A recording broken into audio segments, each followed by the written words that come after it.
Olá pessoal, tudo bem? Quem vos fala é o professor Salomão. Pessoal, vamos aqui dar seguimento à nossa videoaula. Nesse sentido e consequência, vamos tratar pontualmente do testamento particular. Nesse contexto e consequência, pessoal, vamos aqui abordarmos o artigo 1876 do Código Civil, que trata pontualmente acerca do testamento particular. Mas antes, calma aí, vamos aqui trabalhar com você o conceito jurídico de testamento particular. Bem, primeiramente, pessoal, nós podemos chamar também de testamento simples, aberto ou hológrafo. É o testamento em que há puríssima manifestação de vontade sem que haja a intermediação ou a intervenção pontual para a análise do tabelião. É o testamento, portanto, que é feito exclusivamente pela seara particular. Nesse contexto e consequência, é um testamento, pessoal, que não segue as formalidades e exigências legais extraídos do artigo 1864 e 1868. Na medida e consequência pontual, que é um testamento que não submete, pessoal, a qualquer registro cartorário. Na mesma sequência, não passa para o registro do RCTO, que, como vimos, é o registro central de testamentos online, que fica custodiado pela Central Notarial de Serviços Compartilhados, sem SEC. Já vi em prova somente sem SEC. Bem, nesse contexto de consequência, pessoal, vamos aqui. Então, trata-se, portanto, de um testamento essencialmente elaborado na seara particular, dentro do âmbito da autonomia privada, na qual o próprio testador, pessoal, ele o faz a próprio punho ou por meio de processo mecânico. E aí pode-se valer da datilografia, digitação ou processos digitais equivalentes. Nesse sentido de consequência, não há em nenhum momento a participação do tabelião ou de qualquer substituto legal. Dispensa, portanto, pessoal, mais uma vez, reverberando, dispensa qualquer registro em cartório. Se formos fazer uma relação de pesos e medidas quanto ao nível de segurança jurídica, nós temos categoricamente que o testamento público é um testamento de maior grau de segurança jurídica em detrimento do cerrado e do particular. O particular, esse mesmo, não tem nenhum viés de tamanha segurança jurídica que tem o cerrado e muito menos tem o público.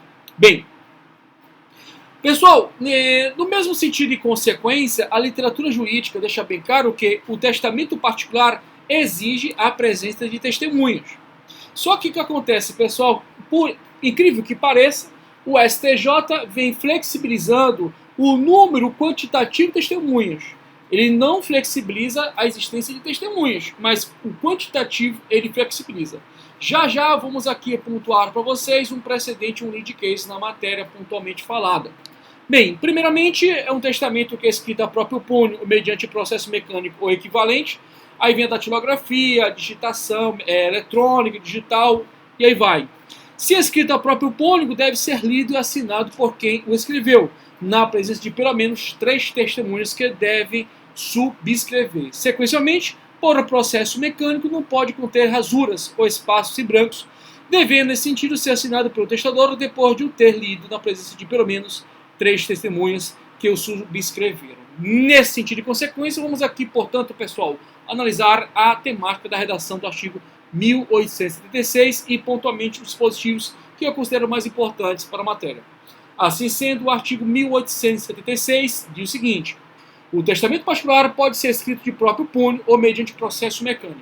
Sequencialmente, se escrito de próprio punho, são requisitos essenciais para sua validade ser lido e assinado por quem o escreveu, na presença de pelo menos 3 testemunhas que o devem subscrever. Sequencialmente, parágrafo 2º, se elaborado por processo mecânico, não pode conter rasuras ou espaços em brancos, deve ser assinado pelo testador depois de o ter lido na presença de pelo menos 3 testemunhas que o subscreveram. Bem, pessoal, no material de vocês nós temos pontualmente um caso, um pontual, em que o STJ ele fez uma conotação diferenciando os requisitos ditos formais e formais materiais. Vou te explicar o que ele quis dizer.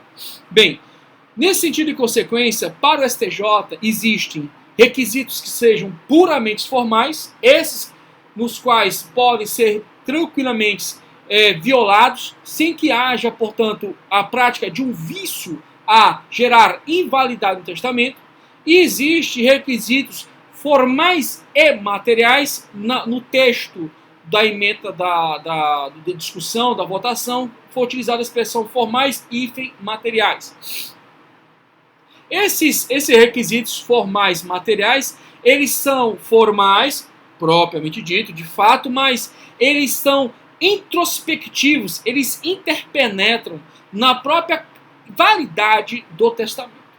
No caso em comento, que foi objeto de questionamento do STJ, foi a questão de o testamento particular foi elaborado na presença de 2 testemunhas, e a lei exige categoricamente 3 testemunhas. Então, nesse caso pontual, o STJ, analisando o caso específico, não reconheceu qualquer vício de nulidade no testamento, porque interpretou que esse caso pontual é um vício, pessoal, essencialmente formal, não vício formal material. Tranquilo? Tá de boa, pessoal? Bem, dando seguimento aos trabalhos, o artigo 1877 diz o seguinte: morto o testador, publicar-se-á em juízo o testamento com citação dos herdeiros legítimos. Sequencialmente, o artigo 1878 diz o seguinte: se as testemunhas forem contestes sobre os fatos da disposição, ou ao menos sobre sua leitura perante elas, e se reconhecerem as próprias assinaturas, assim como a do testador, o testamento será confirmado. Parágrafo único. Se faltar testemunhas por morte ou ausência, e se pelo menos uma delas o reconhecer, o testamento poderá ser confirmado se a critério do juiz houver prova suficiente de sua veracidade. Bem, tranquilo, tá de boa. Pessoal, existe uma modalidade dentro do testamento particular, hológrafo, que é a sua forma simplificada ou emergencial. Vou te explicar. No artigo 1879, nós temos uma circunstância pontual, que é um testamento particular, mas diante das peculiaridades emergenciais, é mitigado determinados requisitos formais do testamento. Bem, olha o que diz o artigo 1879 do Código Civil, que trata pontualmente do testamento particular hológrafo simplificado ou somente testamento particular hológrafo emergencial. Vamos lá, abre aspas. Em circunstâncias excepcionais declaradas na cédula, o testamento particular de próprio punho e assinado pelo testador, sem testemunhas, poderá ser confirmado a critério do juiz. Pessoal, vamos supor pontualmente que haja uma circunstância do indivíduo estar na iminência de morrer. Então é uma situação, inclusive, de a qualquer circunstância ele falecer. Então ele pode pontualmente, pessoal, inclusive é muito comum nesses casos ser chamado o médico para tomar conhecimento dos fatos e ali pontualmente ele vai se pronunciar quanto a quem ele quer deixar os seus bens. Nesse contexto de consequência, pessoal, ele pode, inclusive, como a literatura jurídica que explana, ele pode fazê-lo, pessoal, categoricamente, declarando em qualquer cédula. Nesse sentido de consequência, dispensando as testemunhas. Então, o testamento simplificado hológrafo ou emergencial hológrafo é o testamento em que simplifica no sentido da exigência de testemunhas e, sequencialmente, pessoal, de demais formalidades correlatas a isso. Bem, nesse sentido de consequência, há enunciado da CJF que traz a seguinte orientação acerca desse testamento. É o enunciado 611 da CJF. Olha o que diz. O testamento hológrafo simplificado, ou também chamado de emergencial, previsto no artigo 1879 do Código Civil, perderá sua eficácia se nos 90 dias subsequentes ao fim das circunstâncias excepcionais, doença grave, que põe inclusive em risco a pessoa, por exemplo, que autorizar a sua confecção, o disponente, podendo fazê-lo, num testar por uma das formas testamentárias ordinárias. E quais são as formas testamentárias ordinárias? O próprio testamento particular propriamente dito, o testamento cerrado e o testamento, pessoal, público. Bem, nesse contexto de consequência, para te falar ao bem da verdade em respeito a vocês, trata-se necessariamente, pessoal, de uma aplicação analógica do artigo 1891, que trata pontualmente do testamento marítimo ou aeronáutico. Bem, sequencialmente, vamos lá, caducará o testamento marítimo ou aeronáutico se o testador não morrer na viagem nem nos 90 dias subsequentes ao seu desembarque em terra, onde possa fazer na forma ordinária ou testamento. Traduz. Olha só, pessoal. O testamento particular ou orógrafo, também no caso simplificado ou emergencial, ele é utilizado em situações excepcionalíssimas, quando o indivíduo, pontualmente falando, está numa situação de problema de saúde e ele não tem como se deslocar até um cartório para fazer um testamento público e também não se faz, no momento, convém a necessidade de testemunhas. Então ele pode, por um documento específico, lá um papel, uma cédula, ele expressar sua vontade. Evidentemente, o pessoal pode se fazer presente um médico, tá? Para ali circunstanciar a circunstância, um parente ou alguém. Mas, depende da situação, é admissível, sim, que se faça. Aliás, a própria lei diz categoricamente que não se faz necessário sequer testemunhos. Bem, nesse sentido de consequência, são simplesmente circunstâncias excepcionais que são declaradas na própria cédula, na próprio papel, em que ele faz a próprio punho e, sequencialmente, assina sem testemunha. Nesse caso pontual, pessoal, ficará a critério do juiz. E aí, aberto o testamento, no caso pontual, o testamento particular hológrafo simplificado, também chamado de hológrafo emergencial, a critério do juiz, ele pode acolher ou não o testamento. Vai, evidentemente, ser objeto de pleito, de análise, aspectos factuais envoltos das circunstâncias em que foi emanado esse negócio jurídico unilateral não receptício que é o testamento. Bem, pontos de análise interessantes, pessoal, nós vamos aqui tratar de um tema bastante interessante. Pessoal, eu creio que vocês já devem ter ouvido em algum momento, né, em noticiários, em algumas circunstâncias pontuais, que há o tal testamento vital. Alguém já ouviu falar disso aí? Testamento vital. Bem, pessoal, inclusive tem cartórios que cobram esse testamento. Não sei se vocês sabem. Só um instantinho, gente.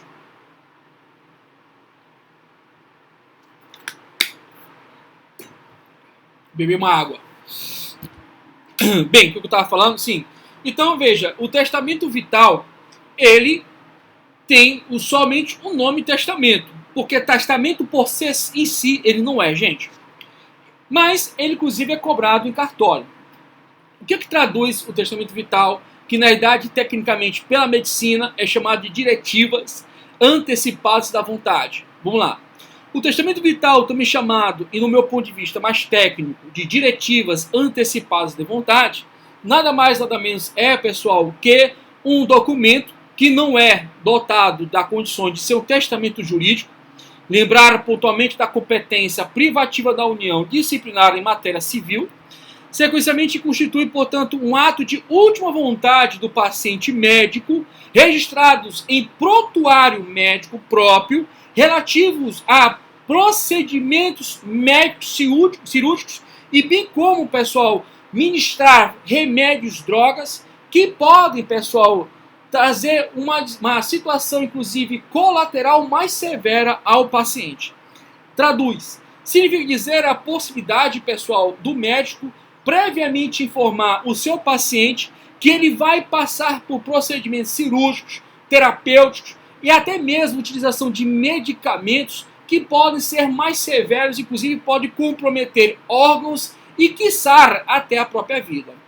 Por que eu estou trazendo esse tema? Eu sempre trazia esse tema em sala de aula todos os semestres, mas em razão da pandemia do Covid-19, você pode encontrar facilmente várias reportagens jurídicas e também na área médica acerca. Primeiramente, pessoal, as diretivas antecipadas de vontade, também chamada de DAV, somente DAV, DAV, somente, significa dizer, pessoal, que é, portanto, uma das atribuições médicas. Não envolve nenhuma faceta jurídica, mesmo que de certa maneira venha trazer repercussões jurídicas. Mas, a priori, pessoal, não é um documento que passa pela seara do advogado, do tabelião e demais profissionais da área do direito.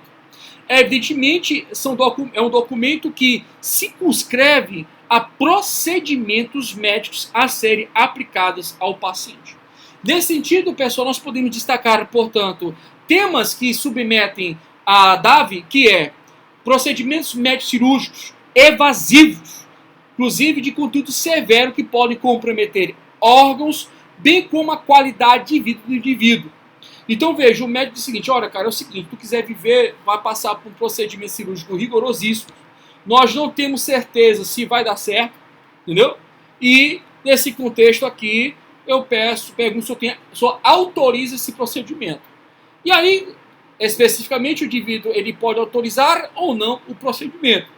Veja pontualmente que essas diretivas que é utilizada pelo médico, elas são feitas em razão do fato de que, potencialmente, esse paciente pode ficar, pessoal, em situação de incapacidade de manifestar a sua vontade, o seu pensamento.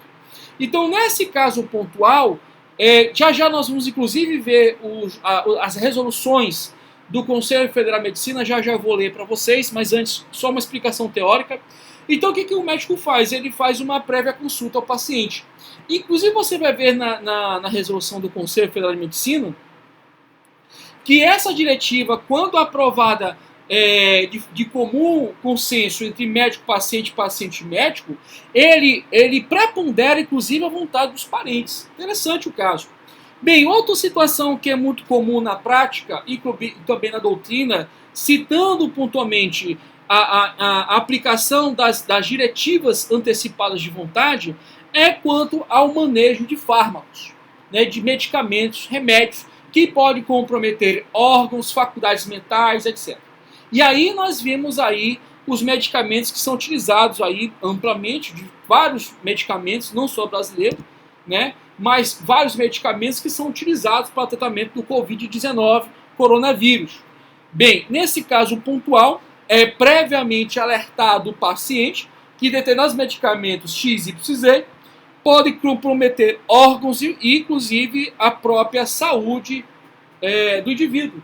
Então, nesse contexto de consequência, se o indivíduo opta, se for o único mecanismo dentro de uma visão holística da medicina, que possa curar, possa dar a condição necessária para a pessoa superar a situação da Covid-19, a doutrina, tanto parte dos juristas, pesquisados e médicos, são claramente cientes disso. O governo federal inúmeras vezes apoiou a utilização de hidroxicloroquina e outros mais medicamentos, sendo que são medicamentos que a OMS já vem dizendo que geram efeitos colaterais.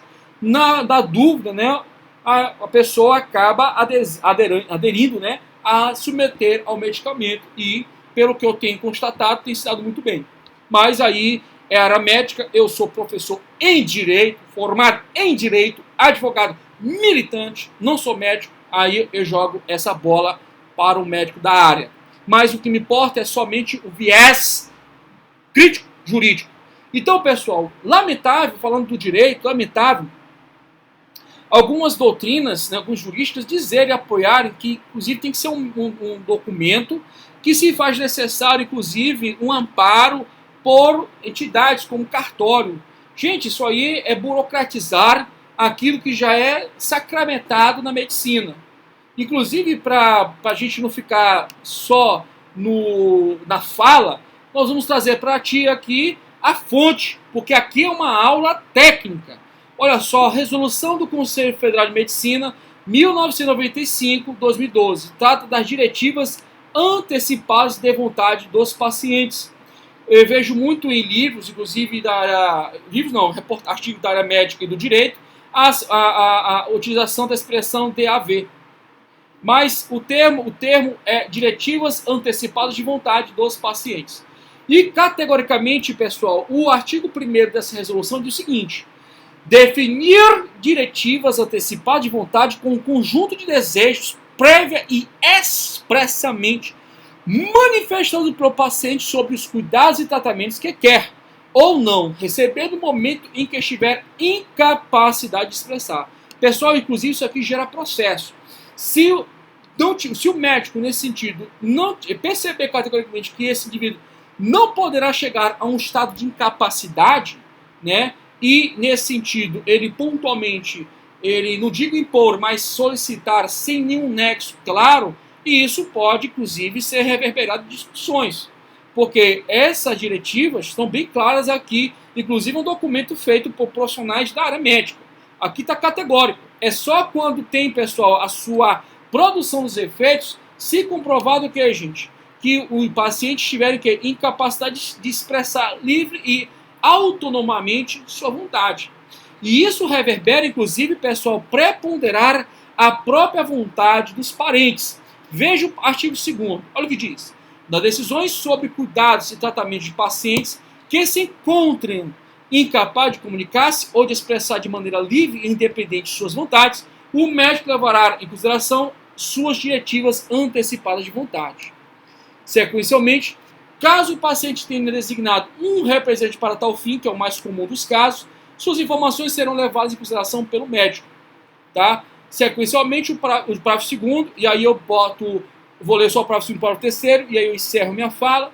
O médico deixará de levar em consideração as diretivas antecipadas de vontade do paciente ou representante que, em sua análise, estiver em desacordo com os preceitos ditados pelo Código de Ética Médica. Perfeito artigo. Além de ser uma via de mão dupla, ele, num dos lados, categoricamente afasta a responsabilidade médica quanto a alguma diretiva que ele identifique incompatível. Né? Suponhamos pontualmente que o tratamento é extremamente experimental e põe ainda mais em risco ao paciente, mas previamente o paciente concordou. Bem, de um lado, tem uma corrente que diz que tem que seguir a vontade do paciente, da outra, a qual eu apoio, e com base no parágrafo 2º do artigo 2º desta resolução do Conselho Federal de Medicina, pode perfeitamente o médico afastar a aplicação do procedimento ou daquele fármaco que pode potencialmente prejudicar ainda mais, tornando a revelia à saúde. Sim, dando seguimento, parágrafo 3º diz o seguinte: as diretivas antecipadas do paciente prevalecerão sobre qualquer outro parecer do médico. Aqui ele está batendo de frente com o direito. Está claro aqui. Só não quis dizer quanto a qualquer parecer jurídico, mas aqui está dizendo categoricamente parecer não médico. E aqui tem uma análise, inclusive, maior. Né? Até que ponto isso não denota uma ideia de decisão? Eu acho que é algo para ser pensado nessa redação aí. Inclusive sobre os desejos familiares. Isso é padrão.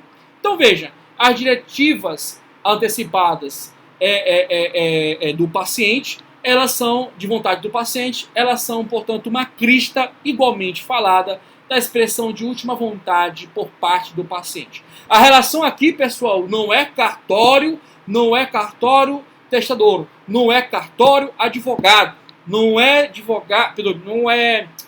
testador advogado, nem testador advogado juiz. Não, aqui é uma relação médico-paciente, tá bom? Bem, pessoal, nesse sentido e consequência, eu gostaria de reverberar dois assuntos correlatos a isso. E, inclusive, nas diretivas, pode estar verdadeiramente consignados. É as situações em que envolve, pessoal, a eutanásia, distanásia e, de forma correlata e clara, a possibilidade, pessoal, de se valer o médico de procedimentos que não sejam, pessoal, manifestações de vontade por parte do médico excluídas de um amparo técnico, de um amparo lógico-científico. Primeiramente, pessoal, deixa eu começar a analisar especificamente que tanto a eutanásia quanto a distanásia são crimes no sistema jurídico brasileiro. E isso reverbera atenção ao artigo 121, que, por favor, esse é um artigo que a galera decora logo de início. Matar alguém, pena de reclusão de 6 a 20 anos. Já o 122, esse aí eu não tenho como memorizar, que é a indução ao suicídio, que inclusive houve alteração recente na sua redação. Vamos aqui ao artigo 122, que diz categoricamente o que, gente? Olha só. Induzir ou instigar alguém a suicidar-se, ou a praticar automutilação, ou prestar-lhe auxílio material para que o faça. Aí é pena de 6 meses a 2 anos. Bem, pessoal, só um instantinho aqui, pessoal, que deu uma garganta seca.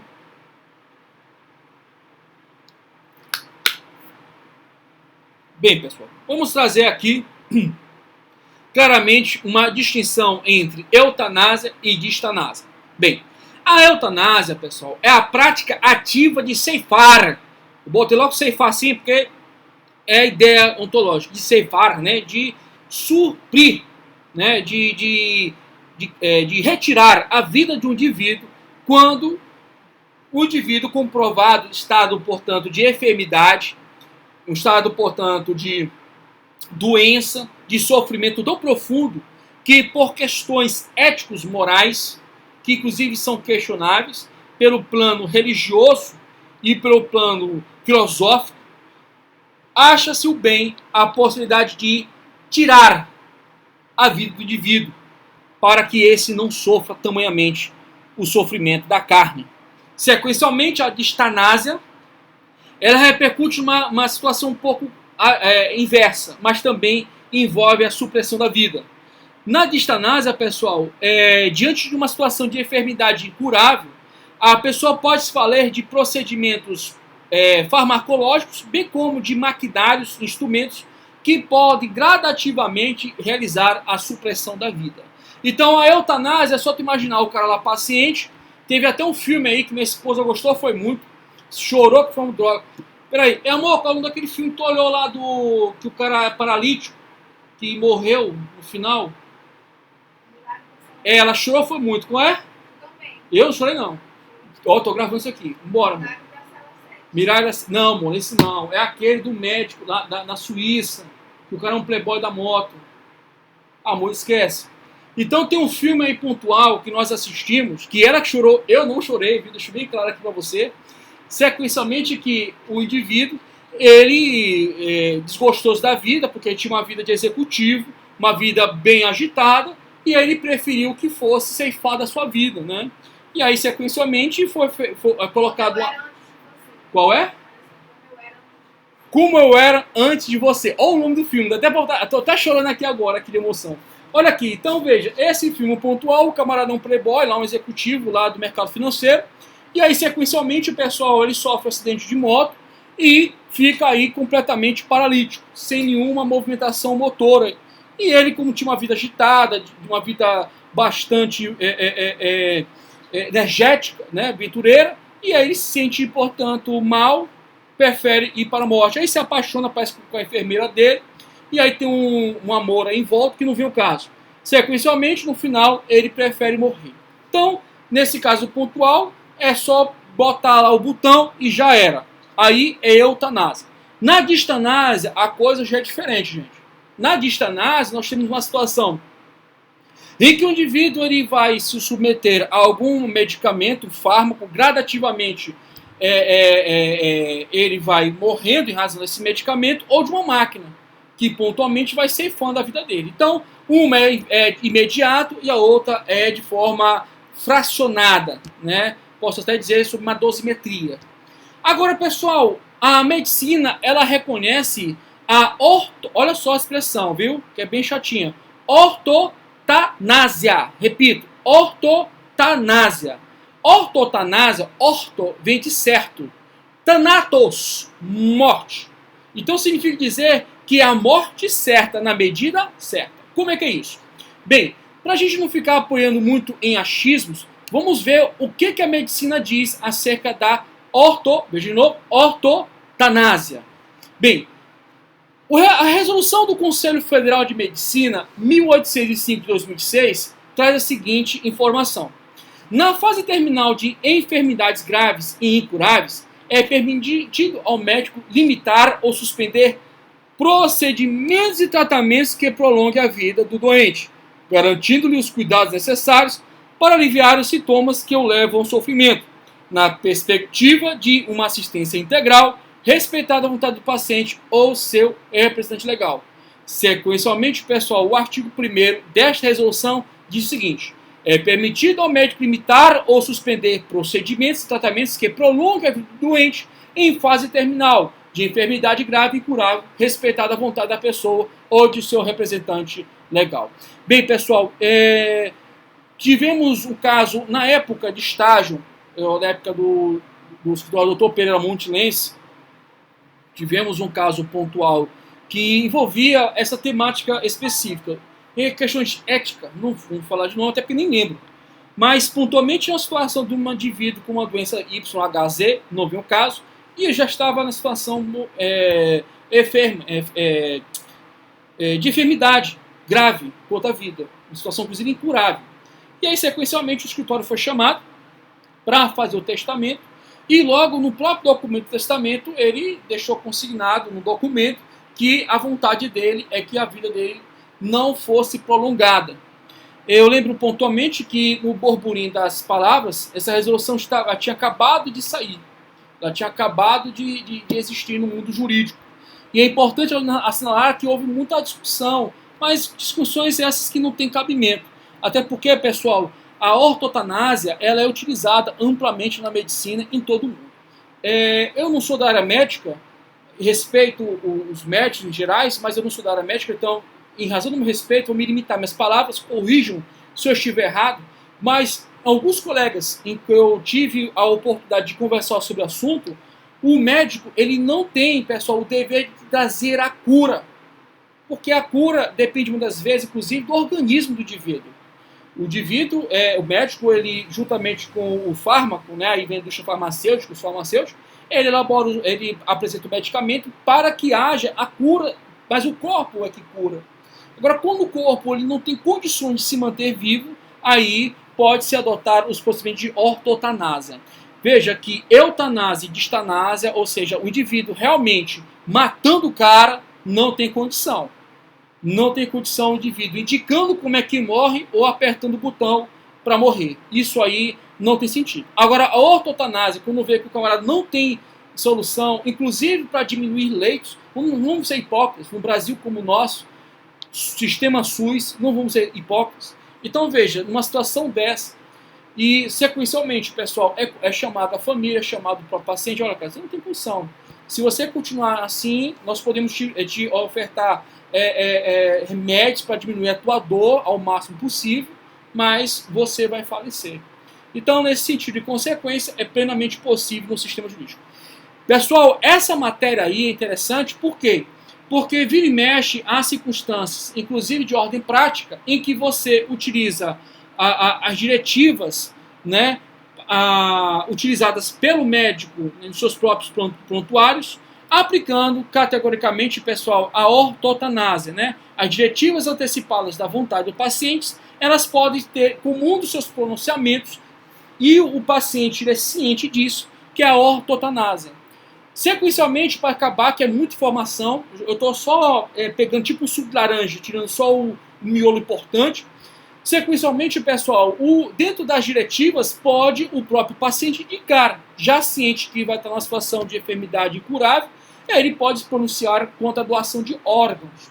E, evidentemente, ele pode ali fazê-lo. E, atualmente, você pode fazê-lo sem necessidade de testemunho. Você pode chegar em determinada localidade de repartição pública, na sua própria RG, e você informar na sua carteira de registro geral, pessoa física, você informa pontualmente que você quer fazer a doação de órgãos. Beleza, pessoal? Só para finalizar, mais uma vez, testamentos somente são, pessoal, o marítimo, o aeronáutico, o militar, o testamento público, o testamento particular e o cerrado. Pessoal, o testamento vital não é testamento para o sistema jurídico pátrio.